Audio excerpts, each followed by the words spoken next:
Hi everybody, it's me, Lisa T, coming at you with some positive energy from the beach, reading The Language of Letting Go by Beattie. So we are reading, it's getting close, almost home time for me. This has been an epic part of my journey, being at the beach doing this work with you guys.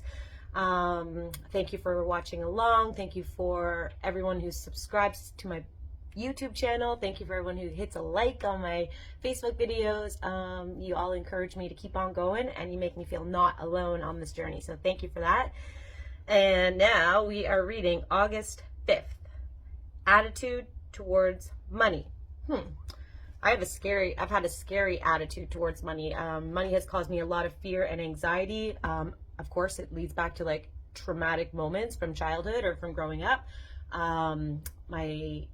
Someone in my family close to me was not good with money, and that entwined into like my personal financial stuff. My mom taught me how to be really good with money, but someone in my family was not, and because we were connected, it caused anyway. So long story short, childhood stuff caused me to be very fearful about losing money or getting ripped off or money being taken from me, like this it was an irrational fear, but I've had to work on that. So a lot of people in recovery can use money and spending as a way to get out of themselves or to stop, to grasp onto an immediate gratification feeling, going and spending money they don't have. For me, it's kind of the opposite. I like almost couldn't, it was like hard for me to spend money, especially on myself. I could spend it on others, but especially on myself. And, being here at the beach, this is a perfect example of how I've grown. I was able to invest in myself and spend some money and rent a cottage and live my life, letting go of that fear around money. So let's see what the reading has to say. Okay, attitude towards money. Let's just put on my specs so I don't have to challenge myself at all. Okay. So attitude towards money. Sometimes our life and history may be so full of pain that we think it totally unfair that we have to grow up now and be financially responsible for ourselves. So all of this is about being responsible for ourselves, responsible for our feelings, responsible for our actions, responsible for our thoughts, our beliefs. We're just getting, our boundaries, etc. Just all of this is about getting responsible for ourselves. So sometimes our life and our history may be so full of pain that we think it totally unfair that we have to grow up now. I'm still growing up at 46 years old. Well, 40, I always miss. I'm always a year ahead of myself. Like when I was 40, I'm like turning 41. When I was 39, I'm like turning 40. And this whole 45th year, I've been like turning 46 this year. So I'm actually 45. Okay. So I'm 45 and still learning about growing up, It's an emotional grow up. That's why, like when in recovery, we've been stunted at some point and used addictive behaviors, bad coping mechanisms to like stunt our emotional growth. So we're growing up emotionally. So we feel it's unfair that we have to grow up now and be financially responsible for ourselves. The feeling is understandable. The attitude is not healthy. So it's understandable that you feel this way, but this is not a healthy attitude that we have and that we want to nurse. We want to change this. So many people in recovery may believe that certain people in particular and life in general owe them a living after what they've been through. Life owes me. I can't relate to that part. I haven't experienced that. But I guess some people, if they're still stuck in victim mentality, they may think, well, life owes me, or it's this, what's the characteristic? Entitled, the entitlement characteristic. I certainly don't have that, but I definitely have witnessed it.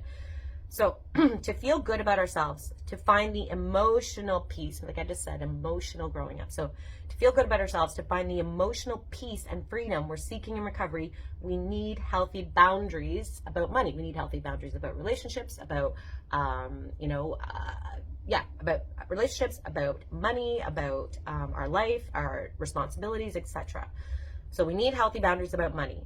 What we give to others and what we allow ourselves to receive from others. Do we feel that others owe us money because we cannot take care of ourselves?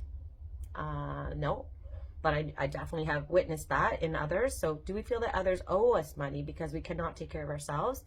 Do we believe others owe us because we do not have as much money as they do? I've experienced that at one point where, someone said, well, you got the money to do that, and it's like, well, yeah, but so what, because I have it, like I should spend it on you, or money can be a tricky thing in the mental realm. So Do we believe others owe us because we don't have as much money as they do? Do we consciously or subconsciously believe that they owe us money because of emotional pain we suffered as a result of our relationship with them or another person? I remember my therapist saying, your dad should be paying for all this. I spent thousands and thousands of dollars on therapy over the years, of course, because I continue to stay in it and continue the healing journey. So, but I never felt like my father had to pay, like I paid for that. I've always been like, nope, I'm going to do it myself. I need to take care of myself. I've definitely had that. That's, I guess, been one of my blessings in my life. So that I have taken responsibility for all that. So do we consciously or subconsciously believe that they owe us money because of emotional pain we have suffered as a result of our relationship with them or another person? Punitive damages are awarded in court, but not in recovery. Unhealthy boundaries about what we allow ourselves to receive, what the permission we give ourselves to receive from others, will not lead to healthy relationships with others or ourselves. Unhealthy boundaries is never going to lead to positive. So unhealthy boundaries about what we allow ourselves to receive from others will not lead to healthy relationships with others or ourselves. Test by looking within. Test this by looking within. The key is our attitude. So what is your attitude? Having an attitude of gratitude, that's just simple. Just focus on attitude of gratitude. Be grateful for this, be grateful for that, be grateful for this moment, be grateful for the circumstance, be grateful for the person in front of you. That's going to change everything in general. So, but I guess with money as well, we got to have, the key is our attitude. The issue is boundaries about receiving money. Become willing to meet the challenge of taking responsibility for yourself. Don't feel like the world, the universe, life owes you. Just take responsibility for yourself and see what you can do for yourself, how you can provide for yourself, whether it be needs or financially. Okay, that's it. Test by looking within. The key is our attitude. What's your attitude? The issue is boundaries about receiving money. The issue is boundaries. The issue is boundaries about receiving money. Become willing to meet the challenge of taking responsibility for yourself. Here's your prayer for today. Today, I will strive for clear, healthy boundaries about receiving money from others. As part of my recovery, I will take a hard look at my financial history and examine whether I've taken money that may not reflect good boundaries. If I uncover some incidents that reflect less than an attitude of a healthy self-responsibility, I will become willing to make amends and develop a reasonable plan to do that. Make amends, pay it back, pay it forward too. One cool thing happened. I let a person park in front of the cottage that I'm renting. And when I came back later on that day, there was a $5 bill in the door and it said, thank you, for the space or whatever. And I was like, oh my God. So with that $5, I'm going to pay that forward. I'm going to bless someone else. And I did that actually on the beach. I'm going to post a video about this. When I took a walk the next day, there was a couple sitting and I walked by, they were just looking at the water on a bench and I just walked by and I walked up behind her. I said, I'm just going to give you a random act of kindness. She's like, ooh, what do you mean? And I said, I'm going to massage your shoulders. Is that okay? She said, yes. And I put my hands on her shoulders and I gave her a shoulder massage for about 5 minutes and we had a little chat. So I was paying it forward. So yeah, anyways, just wanted to share that. And it feels good. It feels good to pay it forward, to pay it back, to, instead of wanting to take all the time. So that's it. That's it for today. Enjoy your day, taking responsibility for yourself. Thanks for watching. I love you all. Have a great day.